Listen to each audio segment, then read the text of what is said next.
Yes, everybody, welcome back to the channel. My name is Howson, and this is a tactical preview of Manchester United against Atalanta, Old Trafford, tomorrow night.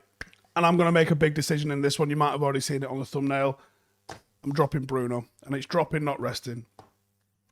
United needs to find a solution to what they're going to do in this team.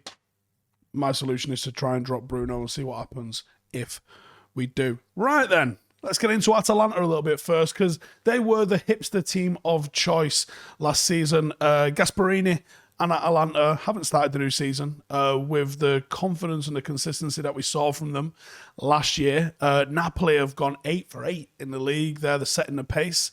Last couple of seasons, Atalanta have been one of the most prolific, one of the most dangerous attacking sides in Europe, not just in Serie A. They haven't been quite as hot to begin the season, but the signs are there that they're starting to warm up into a little bit of form. And while they've recently established themselves as one of the best teams in Serie A over the last few years, they've also earned a little bit of respect, I think it's fair to say, in European tournaments, but they are yet to reach a real significant milestone or display the same type of form again so far this year.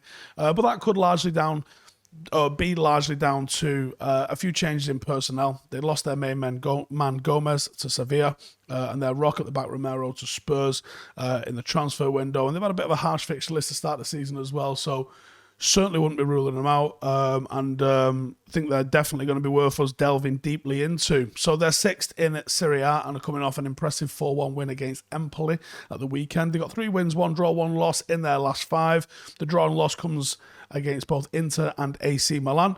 They beat Young Boys 1-0 in the Champions League, and they drew 2-2 against Villarreal in the game before. They're the only unbeaten side so far in our group. Let's talk a little bit how they play. There's a striking resemblance in how Atalanta plays to that of Bielsa's Leeds United. Is that a plus for us? Might be. I'm not going to say definitely yes, but it might be. They constantly focus on attack. They're constantly going for it, which is quite typical of what Bielsa plays. It's atypical of what you would get in Serie A and Italian football in general, and it's something in which Gasperini himself has adopted in that sort of system.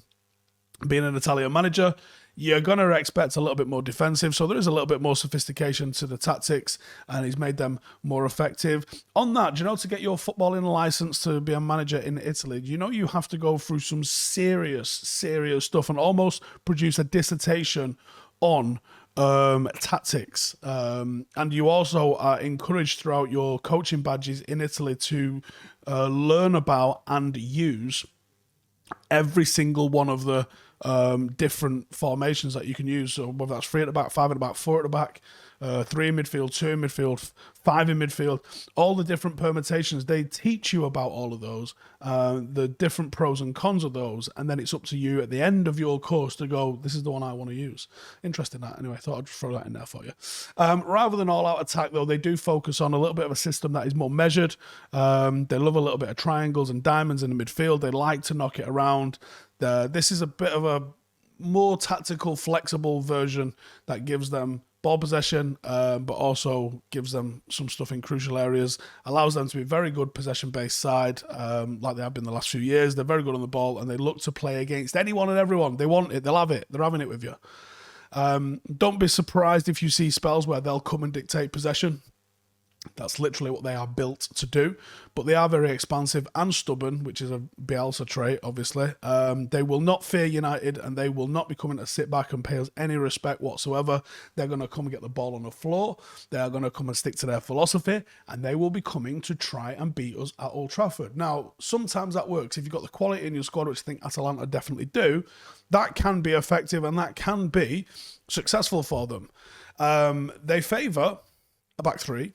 It's a 3-4-1-2 or a 3-4-2-1, depending on the mood, depending on the opposition. Generally, they go for the 3-4-2-1 against better opposition. Gives them a tiny bit more defensive sort of stability. It wouldn't surprise me if they went for the 1-2, because they're probably going to be without their best creative forces in the 10, which is Matteo Pessina. I think they're also going to have looked at United's current form and defensive frailties and think attack is the best form of defence for us.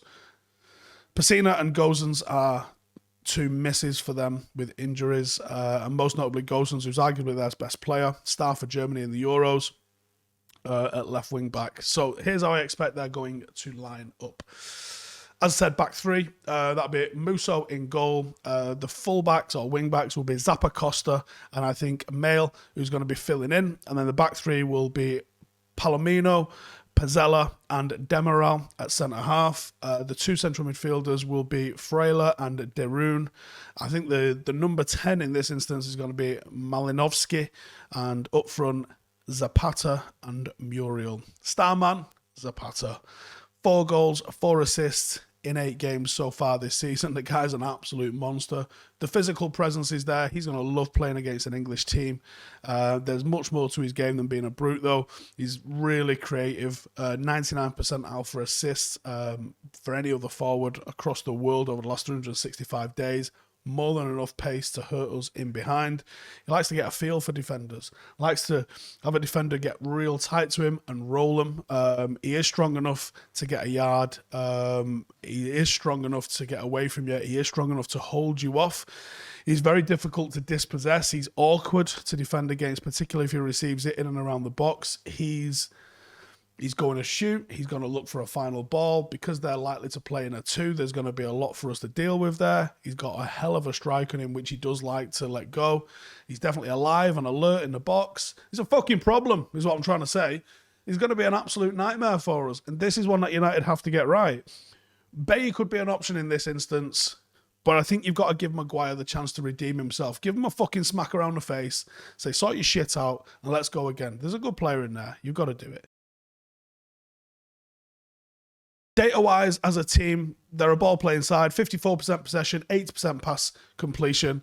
Again, very light leads in their style ranking when it comes to like the top 8 leagues for the goals scored, but they're also in the bottom 6 in the league when it comes to defensively conceded. They're literally, you've seen how we played against Leeds. Let's hope it goes the same sort of way against these. Malinovsky's top 5 in Serie A for key passes. He leads the league in shot creating actions per 90, which is a stat which gives a player credit for having a pass, a dribble, or even maybe draw a foul, which then leads to a shooting opportunity on goal. He's involved in almost everything that they do, so if you want to stop him, or you want to stop them, you got to stop him. Only Napoli and Milan and Roma have had more touches in the opposition penalty area than Atalanta, and they're very good and incisive with their passing, and especially that area, they're going to get it in and around Zapata, and that's a problem for you. They're also second in Serie A for aerial duels won, so they're going to be a team that is coming to England probably happy with that English style of play, and probably someone that's going to be a threat from set pieces. How do we beat them? You've got to have more money in midfield. At the moment, Manchester United are essentially playing an old school 4-4-2, which is like 4-2-4 out of possession. Or in possession. I'm going with De Gea in net. I'm going with Shaw, Maguire, Lindelof and Wan-Bissaka, simply because that's a defence that knows each other. I have no idea how far off Varane is. Doesn't smell like he's close to fitness, so we'll leave it at that. It's McFred. It just is. Just deal with it. But Pogba in the 10 ahead of them. So this could actually look like a midfield 3 with McTominay and Pogba being either side of Fred a little bit further back. That's different to having McTominay in the 6 and Bruno and Pogba as your 2 midfielders there. You're going to get a lot of coverage from McTominay. You're also going to go toe-to-toe with Atalanta's aerial threat at both boxes by having the height of Pogba and McTominay in there as well. And then Sancho and Rashford to dribble and get in there, because this is going to be a team with a high line. It's going to be a team that looks to hold possession. Let's get back to the basics of what Manchester United were all about under Ole Gunnar Solskjaer. Cristiano Ronaldo up front, because I know it's fucking Cristiano Ronaldo, and there you go. But I'm dropping Bruno. And I'm dropping Bruno because even though I think he's probably had instructions to do some of the stuff that he's done of late, and I'm sure he's more than capable of playing in a different position, I just want to see what it'll be like.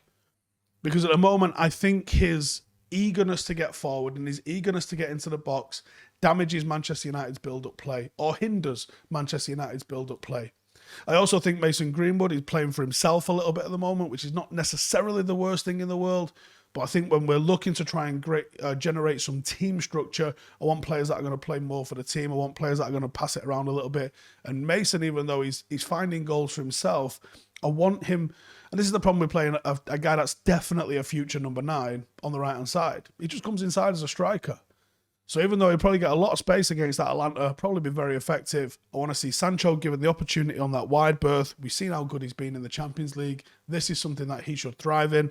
And Marcus Rashford is one of the biggest threats United have got against a team that's going to allow us to play on the counter. I want to see him in there. So as we said, Atalanta are a very dangerous side, but if they stick to their guns and their philosophy, it's tailor-made for this Manchester United side. It's the sort of opposition that we usually enjoy playing against, teams that are adventurous in possession, possessionally, and with the ball. You've got to be quick in your transition. So that's why Pogba's in there, because he is going to come and collect the ball. Shaw off McFred. When defending, they love a high pressing system. They like to go man to man with the press, which obviously has got its own merits and problems with it. But that form of man marking drags defenders out of their position and it leaves space in behind for the opposition to exploit. And that's why someone who's willing to run in behind. Sancho probably doesn't do it quite as much. He runs into space more than in behind. He'll peel off wide rather than going beyond the last defender, but that still kind of works for me. Rashford will make them runs all day long. That's his favourite thing to do. We've got to be better playing out from the back.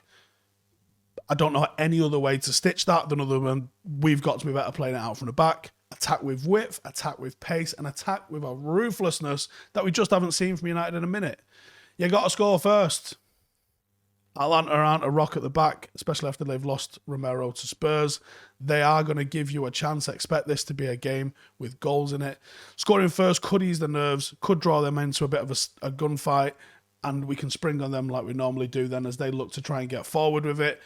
Draw them out of a possible back 5 shape by having an early goal. Otherwise, if they get one and look to try and defend it a little bit, we're going to be struggling. You got to be aggressive, proactive, and win that midfield battle because they're going to knock it around nice because they're a nice ball-playing team. They can hurt anyone through the middle.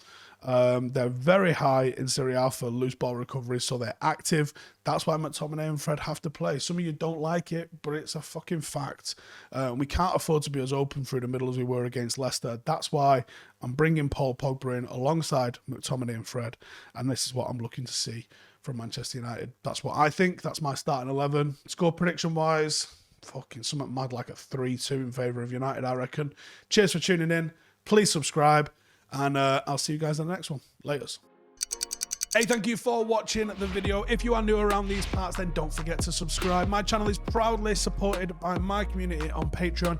If you'd like to get a little bit of extra content, a Discord group, meetups, 5-a-side games, weekly podcasts, behind the scenes, and even an occasional bit of transfer news as and when I get it, then for the price of a pint, you can show your appreciation for the content that we make and get some goodies for doing so as well. Check the link in the description or click the button right here. You'll also find all of my socials here too if you want to follow me on any of those platforms. Nice one.